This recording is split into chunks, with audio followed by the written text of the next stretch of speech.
थान एक जिला पुलिस थाना। दोपहर का समय। थाने में चाय की खुशबू और हल्की सी ऊब फैली हुई थी। कुछ सिपाही मोबाइल में व्यस्त थे, कुछ कागज पलट रहे थे। तभी दरवाजे से एक कांपती हुई आवाज सुनाई दी। साहब, मेरी मदद कीजिए। दरवाजे पर खड़ा था एक थका हारा बुजुर्ग। उम्र कोई 70 से 75 के बीच, चेहरा झुर्रियों से भरा, कपड़े मैले कुचैले, हाथ में एक फटा हुआ झोला। आंखों में थकान से ज्यादा कुछ और था। एक उम्मीद, या शायद आखिरी उम्मीद। अबे ओ बाबा, यहां भीख नहीं मिलती, निकलो बाहर। एक सिपाही ने झुंझुलाकर कहा। मैं भीख नहीं मांग रहा बेटा, मेरा सामान चोरी हो गया है, एक शिकायत दर्ज करानी है, बुजुर्ग ने धीमी पर साफ आवाज में कहा। सिपाही ने ठंडी नजर से देखा और फिर मुंह फेर लिया। चोरी क्या चोरी हो गया? कटोरी या चप्पल? देखो बाबा, टाइम मत वेस्ट करो, बुजुर्ग ने धीमे स्वर में कहा।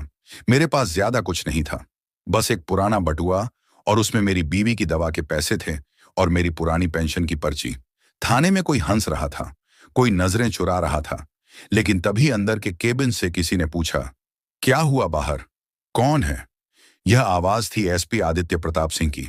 कड़क आवाज, आंखों में तेज और चेहरे पर अनुशासन की सख्ती, पर दिल का साफ यही कहा जाता था उनके बारे में। सिपाही ने अनमने से जवाब दिया, कोई बूढ़ा आया है सर, चोरी का केस बताकर भीख मांग रहा है। अंदर से कोई फाइल पटकी गई।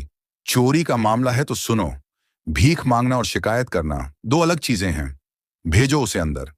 बुजुर्ग कांपते हुए अंदर पहुंचा। एसपी साहब ने सामने देखा। उनकी निगाहें उस चेहरे पर जमी रहीं, कुछ पल, कुछ ज्यादा ही लंबा। बैठिए बाबा, बताइए क्या हुआ? आवाज में सख्ती नहीं थी, एक अजीब सी नरमी थी। बुजुर्ग ने थैले से एक पुरानी फटी डायरी निकाली। मैं बस्ती नंबर 11 में रहता हूं। मेरी बीवी की तबीयत बहुत खराब है। कल बाजार गया था, एक आदमी धक्का मार गया। जब संभला तो मेरा बटुआ नहीं था, उसमें मेरे पेंशन के कागज थे और कुछ दवाई के पैसे। एसपी आदित्य की आंखें उस डायरी पर टिक गईं। वहीं एक पुराना नाम लिखा था, हरिनाथ। एसपी की सांस एक पल को रुक गई। क्या नाम बताया आपने? उन्होंने धीरे से पूछा। हरिनाथ, हरिनाथ सिंह, बुजुर्ग ने जवाब दिया। एसपी की उंगलियां को धीमे धीमे मेज पर थिरकने लगी। बाबा, आपकी बाजू पर यह निशान कैसा है? उन्होंने इशारा किया। बुजुर्ग ने आहिस्ता से बाजू ऊपर की एक पुराना जला हुआ निशान, कुछ वैसा ही जैसा एसपी आदित्य ने अपने बचपन में देखा था, अपने पिता के हाथ पर। आपका कोई बेटा है बाबा? सबने सवाल किया, गले में कुछ अटका हुआ सा। बुजुर्ग ने मुस्कुराने की कोशिश की, फिर थक कर बोला, था बहुत साल पहले एक रेल दुर्घटना में हम बिछड़ गए थे। आदित्य सीपी की आंखों में नमी उतर आई। कमरे में सन्नाटा फैल गया। वह अपनी जगह से उठे, धीरे धीरे आगे बढ़े और सामने झुककर पूछा, बाबा, आप मुझे पहचानते हैं? बुजुर्ग ने झुककर देखा, फिर जैसे समय की परतें खुलने लगी, चेहरे का तेज वो नजरें और वो नाम आदित्य। आवाज कांप रही थी और साथ ही कमरे की दीवारें भी। थाने के भीतर वह पल जैसे थम सा गया था।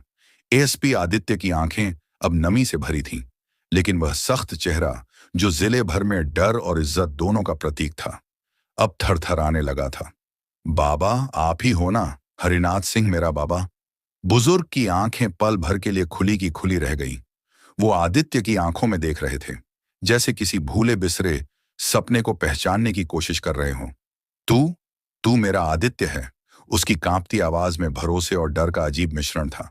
एसपी ने आगे बढ़कर धीरे से उनके हाथ थाम ली। हाँ बाबा, मैं ही हूं, आपका बेटा, जिसे आपने स्टेशन पर आखिरी बार देखा था। बुजुर्ग का शरीर कांपने लगा। उनकी आंखों से आंसू बहने लगे। होंठ हिल रहे थे पर शब्द नहीं निकल रहे थे। एक पल के लिए वह फर्श पर ही बैठ गए और एसपी भी घुटनों के बल नीचे आ गया। सिपाही और कर्मचारी जो अब तक खड़े तमाशा देख रहे थे, सन्न रह गए। जो बुजुर्ग उन्हें झूठा शिकायत करता लग रहा था, वही इस थाने के सबसे ताकतवर अफसर का बाप निकला। लेकिन बाबा, आप कहां चले गए थे? उस रात के बाद आप कभी नहीं मिले? आदित्य की आवाज टूट रही थी। हरिनाथ ने धीरे धीरे जवाब दिया, वह रेल हादसे की रात मैं तुम्हें ढूंढता रहा बेटा, लेकिन भगदड़ में सब बिछड़ गए और फिर मैं घायल हो गया। अस्पताल में महीनों रहा, फिर समझा कि शायद तू नहीं रहा। मैं रहा बाबा, मैं जिंदा रहा। एक अनाथालय में पहुंचा, तुम्हें ढूंढता रहा, बड़े होकर आईपीएस बना। सोचा अगर कभी कोई सुराग मिलेगा तो, लेकिन तुम्हारा नाम, शहर, सब खो गया था। एसपी की आवाज भी अब बह रही थी।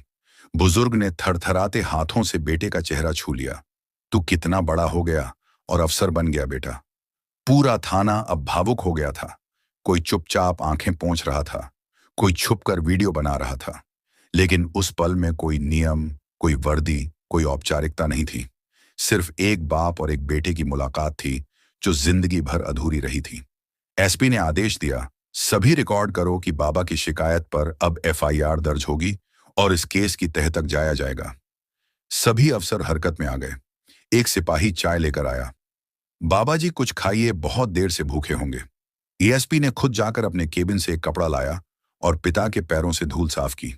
मैंने कितनी बार भगवान से मांगा था कि एक बार मिलवा दो, बस एक बार। अब मैं आपको कहीं नहीं जाने दूंगा बाबा। बुजुर्ग बोले, नहीं बेटा, मैं किसी पर बोझ नहीं बनना चाहता। बोझ बाबा, अगर आपकी दुआ ना होती तो आज मैं एसपी नहीं होता। मेरा पूरा जीवन आपसे ही तो है। थोड़ी देर में प्रेस को भी खबर मिल गई थी। थाने के बाहर मीडिया इकट्ठा हो चुकी थी। एएसपी आदित्य ने जो किया वह आज का सबसे बड़ा संदेश है। एक पत्रकार ने कहा, और शायद वह सही था, क्योंकि यह कहानी सिर्फ एक गुमशुदा बाप और बेटे की नहीं थी। यह कहानी थी हर उस इंसान की जिसे दुनिया ने भुला दिया, लेकिन किस्मत ने नहीं। हार्ड शाम ढल चुकी थी। पुलिस स्टेशन की भीड़ धीरे धीरे कम हो रही थी, लेकिन एक कोना अब भी भावनाओं से भरा हुआ था। एसपी आदित्य प्रताप सिंह अपने पिता को अपने सरकारी वाहन में बिठाकर अपने सरकारी आवास की ओर जा रहा था। रास्ते भर दोनों के बीच चुप्पी थी, लेकिन वह चुप्पी बोझिल नहीं थी। वह चुप्पी उन सालों की थी जिन्हें शब्दों से भरना मुश्किल था। बुजुर्ग हरिनाथ सिंह खिड़की से बाहर देख रहे थे, जैसे हर एक दृश्य उनके लिए नया था। बहुत बदल गया है यह शहर, उन्होंने धीरे से कहा। शहर बदला है बाबा, पर आपका बेटा अब भी वही है जो आखिरी बार स्टेशन पर आपके गले लगकर रोया था, आदित्य ने गाड़ी चलाते हुए कहा। घर पहुंचने पर आदित्य की पत्नी सीमा दरवाजे पर खड़ी थी। वह समझ नहीं पा रही थी कि एसपी साहब इतने भावुक क्यों हैं और साथ में कौन है। सीमा, मिलो, ये मेरे पिताजी हैं। सीमा चौंक गई। आपके, लेकिन आपने तो कहा था। हाँ, मैंने भी यही समझा था कि वह नहीं रहे, लेकिन किस्मत ने आज मुझे फिर से उनका बेटा बना दिया। सीमा ने तुरंत उनके पैर छुए और उन्हें आदरपूर्वक अंदर ले गई। रात का खाना दोनों ने साथ खाया। बहुत सालों बाद खाने के बाद आदित्य पिता के कमरे में बैठा, उनके पैरों के पास बैठकर पुरानी बातें सुन रहा था। हरिनाथ ने धीरे से कहा, बेटा, तुझसे कुछ छुपाया है। आदित्य चौंका। क्या बात है बाबा? तू जब अनाथालय पहुंचा था, मैं तुझे ढूंढने निकला था, लेकिन मैं अकेला नहीं था, तेरी माँ भी थी मेरे साथ। आदित्य के चेहरे से रंग उड़ गया। माँ? हाँ बेटा, वो जिंदा थी, लेकिन हाथ हो गई थी, और जब तू नहीं मिला वो टूट गई। मैंने उसे एक सेवा संस्थान में भर्ती करा दिया जहां उसका इलाज हो सके। तो क्या वह अब भी वही है? अब तक मैं हर महीने जाकर मिलता था, पर पिछले महीने मेरी जेब कट गई, दवाई के पैसे भी चले गए। तभी शिकायत दर्ज कराने गया था। एएसपी आदित्य खड़ा हो गया। मैं अभी चलूंगा बाबा, माँ को लेकर आऊंगा। मैं अब कोई अधूरा रिश्ता नहीं छोड़ना चाहता। बुजुर्ग की आंखों से आंसू निकल पड़े। आज तू वाकई बड़ा अफसर ही नहीं, बड़ा बेटा भी बन गया है। कुछ घंटों बाद एसपी की गाड़ी शहर के एक सेवा आश्रम में रुकी। वहां एक कोने में एक बुजुर्ग महिला बैठी थी। सफेद बाल, शांत चेहरा, खोई हुई सी निगाहें। एसपी धीरे धीरे उनके पास गया। माँ आवाज में कांपता, पर अपनापन भी। महिला ने पलट कर देखा।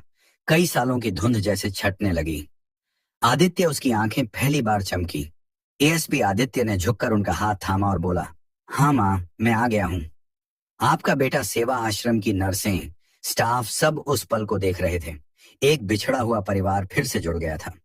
सुबह की पहली किरणें जब एसपी आदित्य प्रताप सिंह के घर की खिड़कियों से अंदर आई, तो घर के अंदर की रौनक कुछ अलग ही थी। बरसों बाद उस घर में सिर्फ चाय की खुशबू नहीं, एक माँ की ममता, एक पिता का स्नेह और एक बेटे की संतुष्टि का उजाला फैला था। आदित्य ने दोनों के पैर छूकर आशीर्वाद लिया और कहा, अब मैं अकेला नहीं हूं, अब मेरा घर है, मेरा परिवार है। सीमा ने हाथ में आरती की थाली ली और दोनों बुजुर्गों की पूजा की। माँ बाबा, आप दोनों हमारे लिए भगवान हैं। उस दिन थाना परिसर में एक विशेष सभा रखी गई। सभी पुलिस अधिकारी, कर्मचारी, मीडिया और स्थानीय लोग मौजूद थे। एएसपी आदित्य प्रताप सिंह मंच पर खड़े थे और उनके पास बैठे थे उनके माँ बाप हरिनाथ सिंह और श्रीमती सावित्री देवी।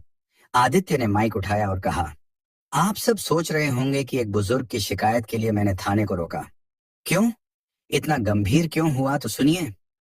सारा मंच सन्न हो गया, क्योंकि वह बुजुर्ग सिर्फ कोई पीड़ित नहीं था। वो मेरे पिता थे, जिनसे मैं बचपन में रेल हादसे में बिछड़ गया था, और कल इतने वर्षों बाद इस थाने में वह मुझसे फिर मिले। कल जो मेरी वर्दी थी वह एक पुलिस अफसर की थी, पर आज जो जो मैं पहना हूं वह एक बेटे का फर्ज है, और यह फर्ज मैं कभी नहीं छोड़ सकता। सभा में बैठे कई लोग रो पड़े। कुछ ने तालियां बजाई, कुछ सन्न थे। इसके बाद आदित्य ने एक नई योजना की घोषणा की। हर थाने में एक सम्मान कक्ष बनाया जाएगा, जहां हर बुजुर्ग की शिकायत को गंभीरता से सुना जाएगा, बिना किसी पूर्वाग्रह, बिना किसी मजाक के। क्योंकि जो लोग हमें जन्म देते हैं, जो लोग देश के लिए जीते हैं, उन्हें आखिरी सफर तक सम्मान मिलना चाहिए। मीडिया हेडलाइंस, एसपी के थाने में मिला सालों बाद बिछड़ा पिता, देश की आंखें नम, आदित्य प्रताप सिंह बने आदर्श बेटा, नई मिसाल। अब बुजुर्गों की शिकायत होगी सबसे पहली प्राथमिकता। पुलिस विभाग में बदलाव। शाम को आदित्य अपने पिता के पास बैठा था। बाबा, एक बात कहूं? हाँ बेटा, अब मैं आपकी पुरानी डायरी को डिजिटल करवा रहा हूं। आपकी लिखी यादें, कविताएं सब देश पढ़ेगा। हरिनाथ मुस्कुराए। मैंने कभी सोचा नहीं था कि मेरा बेटा इतना बड़ा बनेगा और फिर मुझे ढूंढेगा। आपने कभी छोड़ा नहीं बाबा। किस्मत ने हमें देर से मिलाया, पर अलग नहीं कर पाई।